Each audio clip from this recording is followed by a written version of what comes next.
कर कोई बैठ सके। अर्थात इसका मतलब यह हुआ कि अगर आपने कोई भी चीज ऐसी रख दी, और आज के सेशन में यह आएगा साथियों, आज के सेशन में हम चर्चा करेंगे कुछ दवाएं इस प्रकार से विकसित की गई हैं जो कि केवल अमीरों तक ही उपलब्ध हो पाएंगी, शायद गरीब तो उनके बारे में सोच भी नहीं पाएगा। आज हम सेशन में उसके बारे में चर्चा भी करने वाले हैं।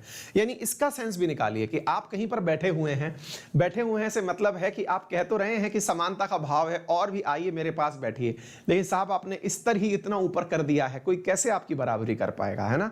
तो जीवन में भी यह कथन सत्य है कि आप अपना मूल स्वभाव इतना अच्छा रखें कि आपके साथ किसी को भी एडजस्टमेंट में किसी प्रकार की दिक्कत ना हो। आपके साथ अगर कोई मित्र ऐसा है आपका जो इस समय रोजगार के अवसर प्राप्त नहीं कर सका है, वो भी उतना ही कंफर्टेबल हो जितना कहीं किसी जगह का जिला अधिकारी बना हुआ मित्र है, वो भी आपके साथ उतना ही कंफर्टेबल हो। ये जब दो परिस्थितियां आपके विचार के अंदर, व्यक्तित्व के अंदर आती हैं, तो मानिएगा कि आप सही मायने में सफल हो गए हैं।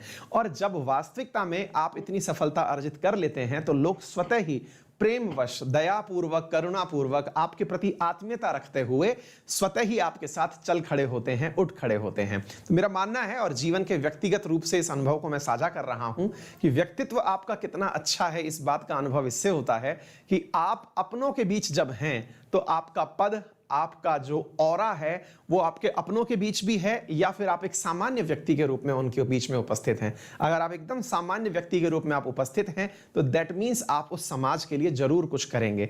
आप बन गए एक 3 स्टार या 2 स्टार और घर में जाकर के भी आप अपने घर में भी रौब गांठने लगे, इसका मतलब आप कुछ बने ही नहीं हैं, है ना।